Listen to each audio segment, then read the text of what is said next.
আসসালামু আলাইকুম রাহমাতুল্লাহ। প্রিয় দর্শক, সূরা লাহাব কতবার পড়লে শত্রু থেকে বাঁচা যায় বা শত্রুর কে মোকাবেলা করা যায় সে বিষয়টা নিয়ে আলোচনা করব। হ্যাঁ প্রিয় দর্শক, এখানে কিছু কথা আছে, আপনারা যদি সম্পূর্ণ ভিডিও না দেখুন তাহলে কিন্তু বুঝবেন না। আসলেই কি সূরা লাহাবের নির্দিষ্ট পরিমাণ কোনো সংখ্যার আমল করতে হবে নাকি অন্য কোনো দোয়া পড়তে হবে, হাদিসের মধ্যে কি এসেছে? হ্যাঁ প্রিয় দর্শক, সেই বিষয়টা সম্পূর্ণ আলোচনা করব।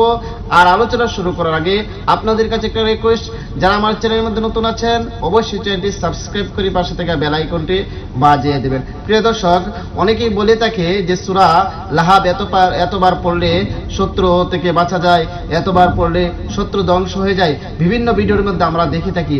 অথচ এটার কোনো অস্তিত্ব নেই যে এতবার পড়তেই হবে, এটার কোনো অস্তিত্ব আমরা পাই না। হ্যাঁ প্রিয় দর্শক, তারা বলে থাকে যে সূরা লাহাব এর যেই শানে নুজুল, সূরা লাহাব যেই কারণে অবতীর্ণ করা হয়েছে সেটা অনেকেই জানেন, যে হুজুর সাল্লাল্লাহু আলাইহি ওয়াসাল্লামের জানের শত্রু আবু লাহাব, এই আবু লাহাব এবং আবু লাহাবের স্ত্রী সব সময় প্রিয় নবীর পিছনে লেগে থাকতো, সবসময় আমাদের প্রিয় নবী সাল্লাল্লাহু আলাইহি ওয়াসাল্লামের ক্ষতি করার জন্য লেগে থাকতো, সবসময় প্রিয় নবী সাল্লাল্লাহু আলাইহি ওয়াসাল্লামের শত্রুতামি করতো। এই শত্রু সম্পর্কে আল্লাহ পাক রব্বুল আলামিন এই সূরা নাযিল করেছেন। বলেছেন কি, তাব্বাত ইয়াদা আবি লাহাবি ওয়া তাব মা আগনা আনহু মালুহু ওয়া মা কাসাব সায়াসলা নারুন যাতা লাহাবি ওয়া ইমরাআতুহু হাম্মালাতাল হাতাব ফি জিদিহা হাবলুম মিন মাসাদ। বলতেছে আবু লাহাবের হাত ধ্বংস হোক। এরপরে আবু লাহাবের স্ত্রীর কথাও বলেছে, অর্থাৎ যে আবু লাহাব এবং আবু লাহাবের স্ত্রী দুজনের সম্পর্কে এখানে অভিশাপ দেওয়া হয়েছে, যে আমাদের প্রিয় নবী সাল্লাল্লাহু আলাইহি ওয়াসাল্লামের শত্রু আবু লাহাবের জন্য এটা অভিশাপ হিসেবে আল্লাহ পাক রব্বুল আলামিন নাযিল করে দিয়েছেন। আবু লাহাব তো নবীর নিজের শত্রু ছিল, এই জন্য কোন মানুষরা যদি সূরা লাহাবের আমল বেশি বেশি করে তাহলে শত্রু দমন হয়ে যাবে, এটা বলে থাকা হয়। আচ্ছা, যাই হোক প্রিয় দর্শক, আসলে হাদিসের মধ্যে এটা সরাসরি কোনো নেই, তবে আমরা আজকে এমন একটি আমল জানবো যে আমলটি সরাসরি হাদিসের মধ্যে এসেছে। প্রিয় নবী সাল্লাল্লাহু আলাইহি ওয়াসাল্লাম বলেছেন যে তোমরা যদি কোনো জাতিকে ভয় করো বা কোনো জাতির আতঙ্কে বা কোনো ব্যক্তির আতঙ্কে ভয়ে কোনো কিছু করতে পারো না বা তোমার দুশমন বেড়ে যায়, তখন তুমি এই দোয়াটি বেশি বেশি করে করবা, বেশি বেশি করে আদায় করবা, তাহলে আল্লাহ পাক রব্বুল আলামিন তোমাকে যত ধরনের বালা মুসিবত আছে, যত ধরনের শত্রুতামি আছে, যত ধরনের মানুষের অনিষ্ট আছে, সবগুলো থেকে আল্লাহ পাক রব্বুল আলামিন হেফাজত করবে। স্বয়ং আল্লাহ পাক রব্বুল আলামিন তোমার আর আমার জিম্মাদারি হয়ে যাবেন। সুবহানাল্লাহ।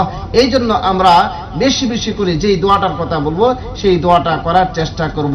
আর সূরা লাহাবের বিষয়টা যেটা বলেছি এটা আপনি আমল করেন, আমল করলে আল্লাহ পাক রব্বুল আলামিন এই সূরার বদলতে আপনাকে শত্রুর মোকাবেলা থেকে হেফাজত করবে অনেক। আর প্রতিটা হরফের মধ্যে 10 নেকি পাচ্ছেন, কিন্তু সরাসরি হাদিসের মধ্যে যে এটা এসেছে আমি আজকে সেটা আপনাদের শেখাবো, একেবারে ছোট, তাই কেউ চলে যাবেন না। প্রিয় দর্শক, সে আমলটি আপনি প্রতি ফরজ নামাজের পর বা যে কোনো সময় আপনি করতে পারেন। একটি নির্দিষ্ট পরিমাণ পড়বেন দোয়াটি যদি আপনি করতে পারেন, তে রাসূলুল্লাহ সাল্লাল্লাহু আলাইহি ওয়াসাল্লাম বলেছেন, কেউ যদি বেশি বিপদে পড়ে বা কোনো শত্রুর কে ভয় করে, কোনো গোষ্ঠীকে, কোনো দেশকে ভয় পায়, তাহলে এই দোয়াটা যেন বেশি বেশি করে, তাহলে আল্লাহ পাক রব্বুল আলামিন তাকে ওই তাদের অনিষ্ট থেকে এবং তাদের ভয় থেকে আল্লাহ পাক রব্বুল আলামিন তাকে হেফাজত করবে। প্রিয় দর্শক, তাহলে আসুন আমরা দোয়াটা একটু জেনে নিই।